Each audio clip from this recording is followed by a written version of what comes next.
Well, good morning, everybody. Welcome to another edition of my channel from the woods.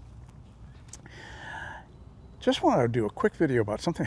I just saw this, and actually, I think this came out a couple months ago, and it has to do with vehicles that use lidar to map the road ahead of them. And I don't know if they all do this, but the Volvo EX90, which is an EV, larger EV, uses infrared lidar to do this. And what's interesting is if you, at the front of the car, there's a hump above the windshield, and the lidar unit is in there. My car, which is a Kia EV6, it doesn't have lidar, but it does have a camera. But the camera is at the top of the windshield and it's behind the windshield, so it's covered by the wipers, right? So in bad weather, it's getting wiped clear. It doesn't do any kind of fancy mapping, but it does do driver assist. Like if I'm on the highway and there's a button I can click and it will follow the road. It will actually do lane changes automatically if I want it to, because all I have to do is signal and it will change lanes. But evidently this is way more sophisticated. I think the EX90 is quite a bit more expensive.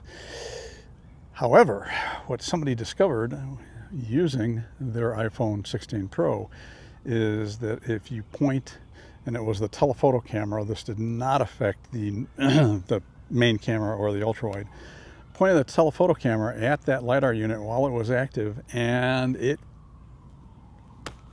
killed the sensor, basically. I mean, it just I will link to this video down in the description, but it zapped the sensor and fried a bunch of pixels, and you can see it happening.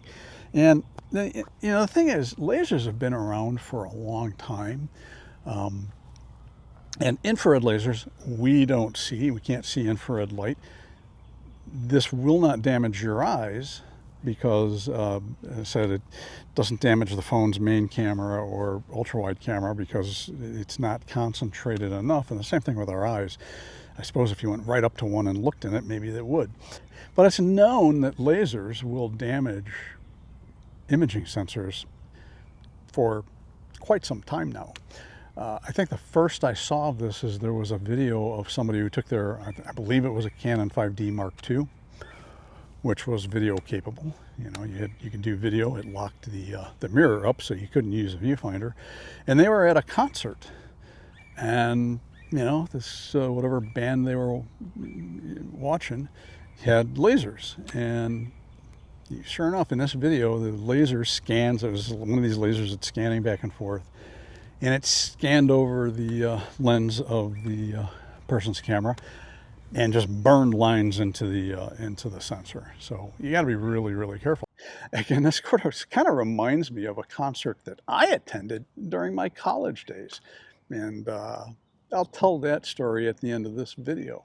But the problem is, of course, if you're out and you don't see one of these things coming, and maybe you're using a telephoto lens, and you happen to get that car in your viewfinder, it might damage your sensor. The thought occurred to me is, like, what if you're using binoculars? Like, what if you're not that far away and you use binoculars? Would that damage your eyes? I don't know. I imagine if you're far enough away, there's enough atmospheric attenuation of that infrared beam. By the way, it's over 1,000 nanometers in wavelength, so it's significantly into the infrared. So I don't know. Again, if you're far enough away, maybe it wouldn't, but I'd be really kind of careful.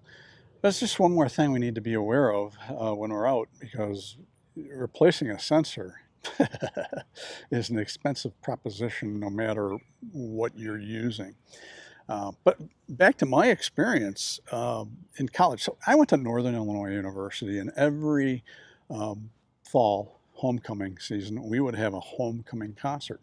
We actually got big acts. So my freshman year, the homecoming concert was Jethro Tull, $6. It was an awesome show.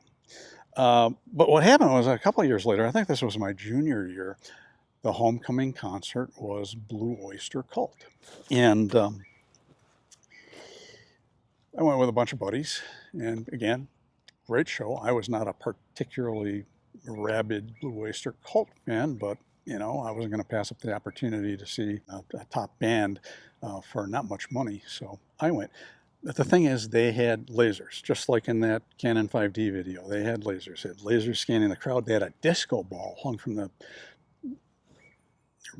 roof of the hall, the old field house at in DeKalb at NIU. Anyway, so they had those lasers shooting all over the place, shooting that disco ball and getting separated and going right into the crowd. And I was telling people around me, because even back then we knew that lasers can damage your eyesight. And I was telling people, if that thing points at you, do not look at it. And at one point in the concert, one of the band members picked up one of these lasers. So it's on a light stand, and he picks up this laser and he starts aiming it into the crowd. And now I'm really saying, do not look into the beam of that thing. So 2 or 3 weeks later, they got in trouble at some other venue, and they were doing this, and somebody reported them, and they got in trouble. Like I said, they got their hands slapped and told, shit, I got something. Oh, I think I'm sitting on a carpenter ant nest. A little sucker bit the crap out of me. Anyway, so I'm gonna have to wrap this up. For those of you in other countries, carpenter ants in the Midwest of the United States are about the biggest ant we have, and they don't sting, but they can bite the heck out of you. Anyway, so yeah, really irresponsible to be aiming lasers into a crowd of people. Especially these lasers are pretty powerful. So again, I'm linking to that video. I think it's a short. It's down in the description. It shows what happens if you use your telephoto camera on your phone, or probably any other camera, when you point it at this Volvo EX90. So any questions, comments, leave them down below. I'll get those to you. I'll get to those as soon as I can. If this was helpful to you, pop that like button. I'm Todd Banner. I will see you next time. Yep, here's the log I was sitting on, and if I'd been paying attention, let's zoom in here, I'd have seen this. Look at all this sawdust. That is from carpenter ants. So if you sit here long enough, yeah, they're going to start crawling up you and biting you.